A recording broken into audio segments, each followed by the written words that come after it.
Welcome to the Asia Tech Podcast. I'm Gustavo Liu, and I'm joined today by Alvin Chong from Lembas. Hi, Alvin. Hello, pleasure is all mine. Thank you so much for having me. How have you been?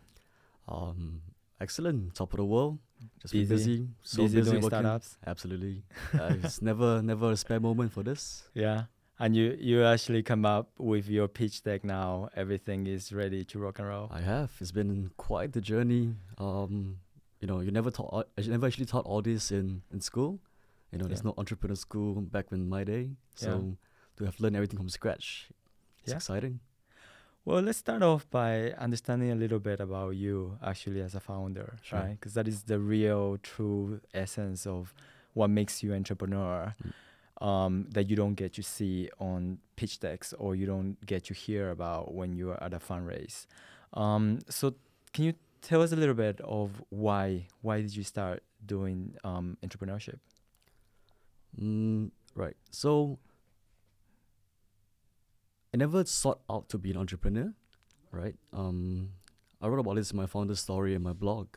When I was 15, I took a job at a jewelry company doing data entry. At that time, they paid $15 an hour, which back in 2008 was a lot of money per hour. I did it for one day, about 8 hours.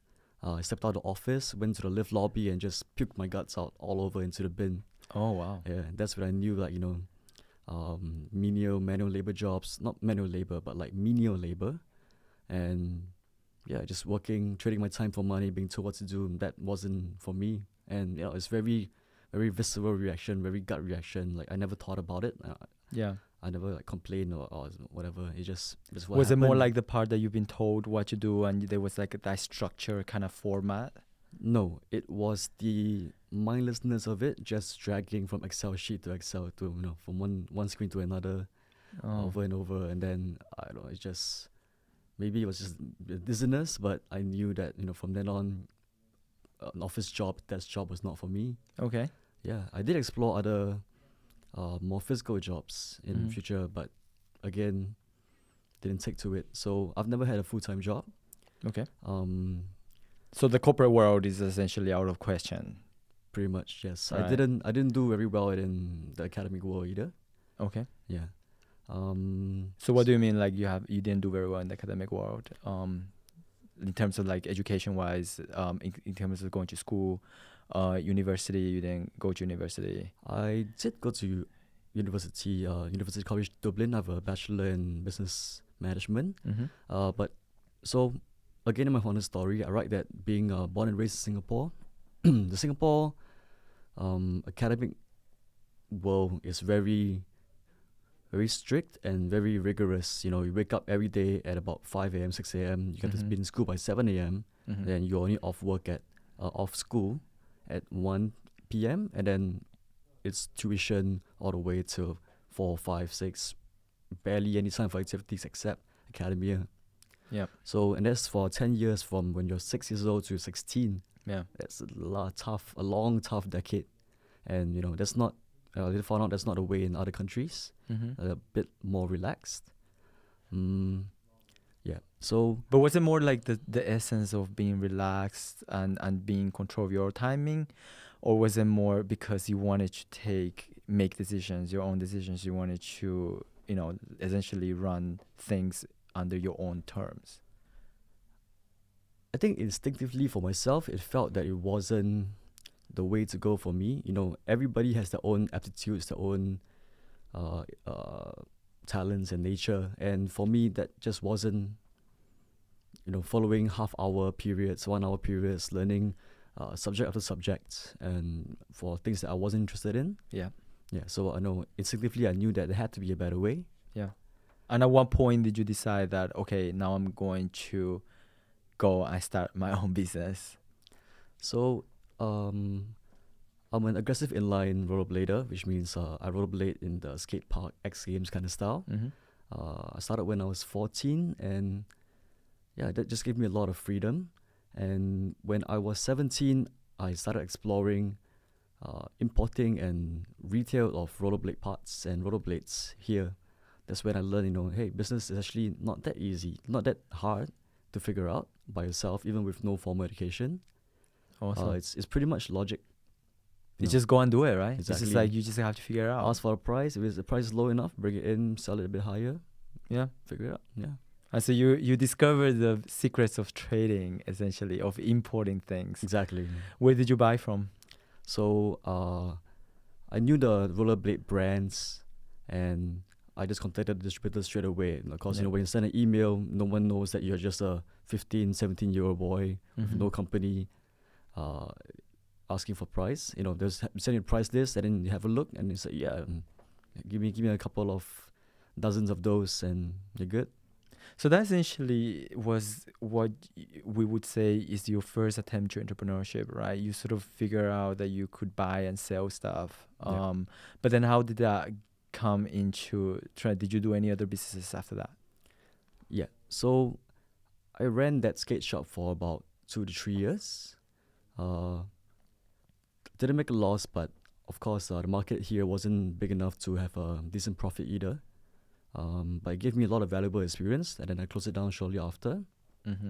Then one of the pro rollerbladers in the USA, very influential in the world stage, they started playing with this thing called the kendama, the Japanese wooden toy, which is basically 3 wooden cups and a ball and a stick, and supposed to trap the ball into the cups. Yeah.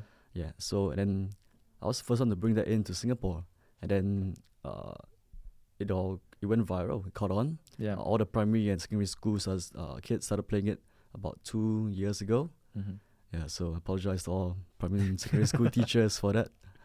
Yeah, but it was very interesting in taking business as another level up. Having a big market and trying to make a product go viral. Yeah. So that kind of proved to be more as would you say it's more like a fad where there was a period in time and then caught up and kind of just died off over time, or how did it end? Yeah. So with my rollerblading, it taught me how to first cater to a niche market. With the kendama, it taught me how to take a product and sell it to the greater market. When it might be a fad, sure, but most products are fads, and teaches you how to do wide scale distribution. Yeah. Like bubble tea, etc. Yeah. Even if they're fads, even when they die down, there's still a niche to cater to. Yeah. So. And how did that business end? I had distributorship to several big retailers, and then there was a niche shop here which dealt in this kind of toys, like kendamas, yo-yos, etc. I sold the rights off to them. Okay. Yeah, and then that's fantastic. Yeah. So it's not a big exit, sure, but it's decent. Well, it's your second startup, right? That a lot of entrepreneurs, there's actually statistics go to show that on average they have to fail 2 startups before they get a successful, 2 or 3 startups before they succeed in one. Right. And you've actually seen that decent size exit, and which gave you a lot more valuable experiences. A lot. Right. Yeah. Than that actual value of dollar account, money in your bank account. Although the money in your bank account was nice as well. I was nothing much to speak of, but it's something to show for it, and if it's not negative, then yeah. For sure. So was that the trigger to sort of begin something towards what it's Lembas today? Okay, so let me just explain what Lembas is real quick. Yeah. Lembas is I don't know if you can see the camera. Right, so there's Lembas. Yeah. It's basically a functional food or powdered food. Basically a meal replacement powder. Powder you put into water and shake, and it's a full meal in one drink. So you drink that and you don't have to eat. Right. So powder into water. Yep. Shake this and then drink, and that's it. That's your lunch essentially. So I'm very aware of my own mortality. I'm very aware that I'm going to die. And as such, that I analyze my day quite meticulously. I don't like to spend any time on anything which I don't enjoy doing. So I found that in daily life, right, commuting is your biggest waste of time. Okay. So traveling from home to office or wherever and back. Okay, second biggest waste of time is the process of obtaining food, which is say from home to restaurant, from office to restaurant. Or the right? queues in the hawker Exactly. centers. Right. Your lunch. Say you work in office. Your lunch hour is an hour and a half. Yeah. You spend the entire hour and a half going to get food. And the amount of time you actually spend eating, 15, 20 minutes at most. The rest of this is just in the process. So I figured, that happens about 3 times a day. Yep. If you can cut out the hour, or you can save that hour 3 times a day, 3 hours a day, adds up over 5-6 days. Yeah. It adds up to a lot. Actually, that is interesting what you pointed out, because from a company's point of view, right, Mm. they always want to hire more productive staff. Yeah. And the fact that you have a lot of breaks, I mean, not even counting like smoking breaks and all of that, but like just food alone, right? If you allow for breakfast and lunch, and then by the time beyond productivity, you go home to see your children or see your family, you still have to go and queue and buy food at certain stores. It is exactly what you're saying. It's a lot of time wasted, not just eating, but also queuing up. And not only that, there's a lot of mental energy that you always spend thinking about what should I have for lunch, or dinner or breakfast. There's no base option to go to. But that's also part of the enjoyment. I mean, people like to sort of have choices, the ability to have different choices. Absolutely, but I use this analogy that when kind of like transport, taxis, you can always, there's lots of methods of transportation, walking, bus, what have you. Yeah. But when you want to get a job done, you want to get from point A to point B fast, you call an Uber or Grab or a taxi. Yeah. You don't think about it, that gets job done. Yeah. So I figured that there's no base option for that. Yeah. And it's kind of like when Mark Zuckerberg and Steve Jobs, they wear the same thing every single day because they don't want to waste mental energy on thinking of what to wear. Yeah. There wasn't an option for that. Okay. Until about 2013, this company called Soylent came out in the USA. They started off with quite a bit of publicity. They launched a crowdfunding campaign, and they got $875,000 in pre-orders, if I remember correctly. Yeah. Even before a single product had been ordered. Created, right? Exactly. And the target was 100,000. So already immense demand. Yeah. That's the power of crowdfunding. When you are addressing the right problem, when before even you started producing the product, you essentially have put it onto the crowd. Yeah. And this is one of the things that we advocate a lot as well, about crowdsourcing, right? Yeah. You look for the crowd for funding is one aspect, but the other thing is that with that funding, you get that validation, and it's essentially what they wanted to prove is that validation before they go to market. That's the dream, having both funding and validation even before you. The crowd essentially hands you the company. Exactly. Yeah. It's better than say you have one investor that gives you money, and then oftentimes what people say is that your first customers are your visionaries, right? Because they're the ones that believed in you. So could you just one step back, just talk a little bit about how did you go from like the meal that you observed about the time wasted and all of that, going into like, oh my god, like I'm going to do something like Soylent in Singapore. Okay, so I read about Soylent in 2013 and I was like, holy shit, this is the exact product that I need, because this solves my problem. Yeah. And so I tried to order, and then because of the immense demand in the USA, at first they didn't even allow shipping out of USA, and when they finally launched, you had to wait 6 to 9 months from your order to arrive out of the USA. And I was like, I can't wait that long. If it's probably expired, like depending on how long or whatever. It's already, if you've already waved this in front of my face, and then you say I can't have it. Yeah. I'm like, no, I'm not having it. Yeah. So I started, it can be the theory is that if you reduce all the nutrients, your protein, fats, carbohydrates, vitamins down to the base components, and then you just ingest them, is that not the same as having the actual nutrients themselves? That's the theory. So And did you go like started looking at the ingredients of what soil, what composed of something that is required on a meal replacement? Yes. So the founder of Rob Reinhardt, he wrote a very detailed blog post about how he did it. He was an electrical engineer by training, but as an engineer, he just broke down all the food because it's all about engineering. So anyway, then he detailed how he did it, and he put it in such a way that anybody all over the world could make their own. So that's how I did it. I followed, made my own recipe, sourcing my ingredients, and then I thought, if I have this problem, surely everybody is human as well. Everybody has to eat. Everybody doesn't have time. Could this be a business? And it's fascinating because you didn't come from that background. No, not at all. You came from a business background. Yeah. And then now you're sort of posed with this question of timing.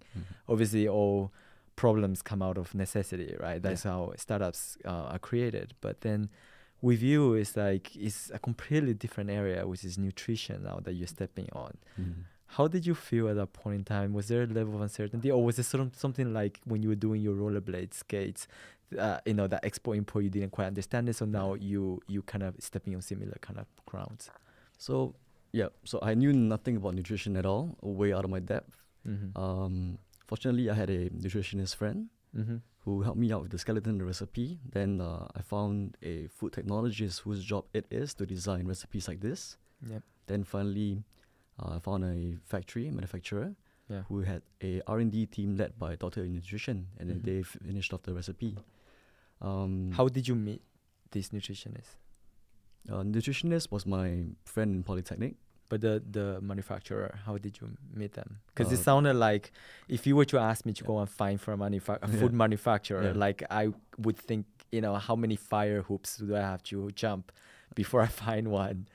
So thanks to Google, most OEM food manufacturers are online nowadays. You can just hop on, but then of course, you have to find a reputable one or someone that you trust. And of course, there's a lot of trial and error. So many things can go wrong along the way. How many did you meet before you came across? Because these are somewhat fundamentally some of the basic challenges that when you're doing product development, right? Who do you trust? Exactly. Where do you look for? The internet can tell you a million things. Exactly. But at the same time, and we have this talk that we always, look up for the internet as a new supply, the supply chain. But down to the core, you still have to trust your guts, right? It's about that sort of connections with the people and like whether they are, especially when it comes to food, a lot of that kind of trust and hygiene and sort of like the origin of where especially it was produced. the overseas. Oh yeah, absolutely. So your Lembas is actually produced in Singapore. That's right. It's based and manufactured in Singapore. Okay. Are the ingredients? Do you know where the ingredients come from? Ingredients are sourced all over Asia. Okay. Then we are blended here in Singapore. Awesome. But it all goes through the HSA's approval. Okay. Yeah. So we can brand ourselves as made in Singapore. So since it's already approved here, essentially you just put the quality, the ingredients together, right? Yes, and we do also have some ingredients that are from Singapore. Yeah. Okay. You mean they're produced here? Produced here, yes. Oh wow. I mean, there's dozens of ingredients in the blend. Yeah, okay. So would you name like what are some of the like interesting ingredients that you would find in Lembas that you wouldn't find in a normal sort of protein drink? So a lot of people are confused among what's the difference between a protein shake, meal replacements, Lembas, etc. What I wanted was a full meal in one drink. Right now, all the products in the market, they are meal replacements. They are by huge supplement companies. You don't know what's in them. You don't trust them. A lot of filler, a lot of additives, sugar, etc. And you just basically don't trust them. Okay. But I wanted a full meal in a drink with no gimmicks. All the nutrients you need, no more, no less. And that was what drew me to Soil in the first place, because they were so transparent in the process, and it seemed to be what I needed. Yeah, which the supplement companies couldn't give or promise. Yeah, and then you developed this product. Ultimately, you needed to use the World Wide Web to go and start reaching out to customers. So that can you talk to us about the process from going from product development to actual distribution?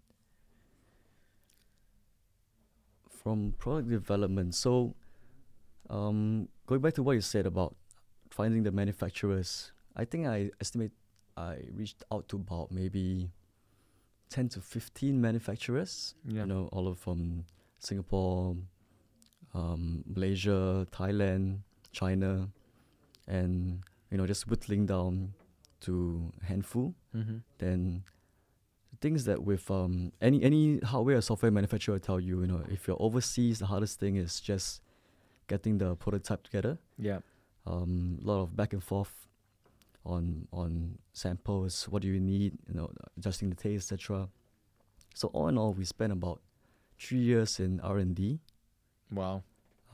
2 years with a Malaysian manufacturer, and then they turned the terms where we have already finalized the sample and said, Yeah. this is what we want. They Yeah. sent us contract, and so these are not the terms we agreed on. Then they said, like, too bad, take it or leave it. Yeah. Then we said, we can't work with this, and then we went for a Singapore manufacturer. Yeah. But the thing is that 2 years of R&D went down the drain just like that. Yeah. So, but luckily we went for Singapore manufacturer, and then because it's localized, we got that done. I really knew what we wanted, so we got it set up way faster. Yeah. I think there's the challenges with cross-border manufacturing, right? Yeah. Especially the supply chain aspect of it. When you're dependent on another country, that is where the challenges are very real. Yeah. It's when you come to terms and stuff like that. Mm-hmm. But on the other hand, when you find a similar trustworthy provider here locally, then that collaboration can really speed things very fast. So I think it's a trade-off is between price and quality. Mm-hmm. But being a food product, you don't get second chances. And you can compromise on price, Not at all. on quality, right? No. You definitely can compromise. Yeah, and taste. So Yeah. we knew that we wanted to get it right first try, or not at all. Yeah. And then on your process of actually reaching out to your customers, because right now you've been spending the past year or so promoting the product. You're using a lot of technology for that. It's not you use your brick and mortar. In fact, you don't have a brick and mortar, right? No, You don't not have at a all. shop. Yeah. No. Could you talk to us a little bit about the technology side? I mean, this is the Asia Tech podcast. We do have to address a little bit about the tech. But the interesting thing here is that you've developed this product, and a lot of founders out there, they're thinking about some of the more traditional sort of e-commerce platform, but then you did it a little bit different. Could you tell us a little bit how you did it? So I would say that now more than ever, if you want to go into business, it's easier and cheaper to set up shop. To monetize your passion than ever before in history. If you want to set up a Shopify online shop, it's $25 a month. Just stick whatever you want to sell on there, and then drive traffic to it, and then you see your sales start coming in, and easy. Yeah. As long as what you're selling is has value. Yeah. So I think the most important thing is to leverage your network and look for information. If you want to go into business and you haven't studied business, you have to educate yourself. But the thing is that there's so much information that's just out there, all over the place. all over the place. It's incredible. You can't actually get away from it. Yeah. People are shoving it down your throat. Almost. So you talked a little bit about that network, and that is the interesting bit, right? Because that network now is sort of redefined with the introduction of social media, which I noticed that you do a lot as well, because the social media is what you depend on in terms of building the influencer status to brand yourself as a thought leader. In the old times, when people used to think of like starting a business, they want to be thought leaders. They would brand themselves in that particular, they become keynote speakers, or they will go and participate in certain type of talks. But to your generation, which I would say more, I hate the word millennials, but I would say more like the younger generation, which is the new sort of leaders that are coming out, that are leaving school, are coming to society to work harder, and that's essentially the range of people that you are everything from athletes to actual working staffs, right? You are using a lot of social platforms to reach out to this community. Can you tell us a little bit how you do that, and how the results has been? So I think in the past, the bottleneck was reach, right? It was mass marketing. You had to put an ad in newspaper, and you couldn't target people And Mm-hmm. yeah, your basically your content had to be very broad in order to reach the most amount of people, to appeal to the most amount of people. But now there's a now reach is not the bottleneck. It's the quality of content, the originality. And so I think there's a lot of opportunity for people to just start gathering a lot of data points, Yeah. form original ideas, form original thought, then put it out, and then establish your own reputation as that. Right. And that's how you kind of slowly build the network. You talked about data point. Yeah. Is this information that you use certain platforms to collect and be able to analyze that so that you have a more targeted approach? I would say last time there were a lot of people saying the same things over and over again, but because they were all distributed geographically all over the world, Mm-hmm. right? But now with the advent of the internet, the amount of people are saying the same things over again, and people are reading the same things over and over again, so they get tired. Yeah. And then there's nothing worth reading. So how do you differentiate yourself from that? See something different, see something worth taking note of. Yeah. See something that builds upon what has already been said. Yeah. And then that's how you establish yourself as a thought leader, and establish how you build quality content and as a value true influencer. So it's sort of like what in finance, I mean, they would say, go with the trend. The trend is your friend. So Yeah. you look at what are the data points that are out there on Mhm. various social media platforms, like Instagram, Facebook, and all of that. Mhm. And you essentially want to sort of define to yourself like what is the path that you should be directing some of your social media outreach marketing campaigns, right? Yeah. You want to be more prophetic in a sense, establish yourself as someone with a good reputation for knowing what they're talking about, Mm-hmm. and then establish a following, and then a loyal following. Yeah. Because content marketing is all the rage now, Yeah. and but there's already too much content. So what happens when there's so much content? The cream of the crop rises to the top. Yeah. And that's hopefully you stay there. Yeah. That's how you stay there. And the power is, how do you use the internet? How do you use social media? Mhm. Some of the latest technologies that are up there. I mean, I wouldn't say latest because they're Mhm. not that latest anymore, but Mhm. some of the power of the internet to be able to augment the results, right? Right.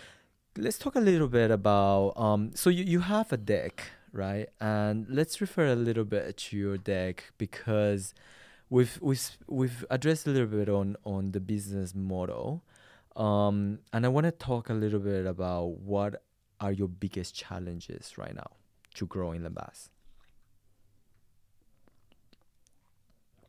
So, as I mentioned, I spent 3 years in R&D.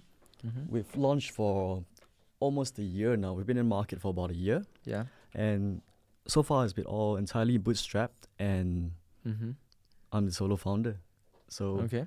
it's been run almost completely by me, up to date. Yeah. And there's only so much time I have, only so much mental energy and etc. Yeah. So yeah, there's only so much I can do. So our challenge would be to raise funds for, one, the next batch of goods, and Mhm. 2, hiring a team who can take some of the workload off my hands. Okay. Right. And what are some of the workloads that you're looking on to pass on to the people that you are looking to bring into the team? So Lembas is a meal replacement, right? It's a full meal and drink. But Mm-hmm. why do people use it? So I want to say something about Lembas, right? So Mhm. most people don't know that they have a purpose in life, Okay. or that and that they are supposed to find and pursue the purpose. Mm-hmm. That's how they find fulfillment and happiness. Most people, from young, they're just told to go to school, get good grades. What do you do after good grades? Get a good job, and then just push your salary amount higher and higher. Yeah. Get a good house, good family, and most people find that even along the way, they're super unhappy. Yeah. This is not making them happy. They don't find fulfillment, and they wonder, and they know that something is missing, Yeah. but they don't know what.